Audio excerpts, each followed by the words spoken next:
अस्सलाम वालेकुम वीवर्स, अल्लाहुम्मा सल्ली अला मुहम्मद व आले मुहम्मद। आज की इस वीडियो का टॉपिक है इल्लीगल प्रॉपर्टी पोजेशन के हवाले से। आप सबको बता दूं, जैसा कि मैडम मरीम नवाज़ ने 19 डेज़ में जनाब इल्लीगल पोजेशन के हवाले से जनाब ऑर्डर जारी किया है, तो इसकी हीयरिंग की अथॉरिटी के हवाले से लेटेस्ट अपडेट शेयर करना चाहूँगा।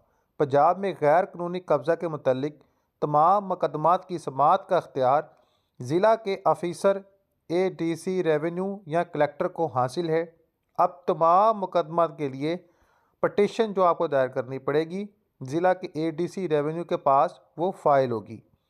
ज़िला रावलपिंडी में ADC या DC कलेक्टर रेवेन्यू की कोर्ट ने मुकदमात की समाअत के लिए अपना काम शुरू कर दिया है। दीवानी अदालतों में ऐसे गैर कानूनी कब्ज़ा के मुतल्लिक तमाम पेंडिंग मुकदमा भी ADC या कलेक्टर के पास ट्रांसफ़र किए जाएंगे। दीवानी अदालत अब गैर कानूनी कब्ज़ा के मुतल्लिक तमाम मुकदमात मासवाए तकसीम के मुकदमे की समाअत के मजाज नहीं है।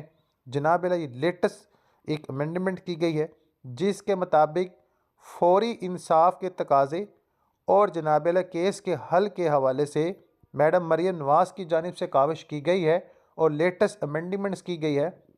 और लेटेस्ट जो है अख्तियारात और समात के हवाले से जो हीयरिंग प्रोसेस है अबाउट पोजेस ऑफ प्रॉपर्टी का जो इल्लीगल प्रोसेस है, इस पर जनाब समात की जाएगी और इस पर जल्द फैसला किया जाएगा। तो लेटेस्ट अमेंडमेंट्स के हवाले से आपको इंशाल्लाह मज़ीद अपडेट किया जाएगा। चैनल को सब्सक्राइब, बेल आइकन पर लाजम करें। शुक्रिया।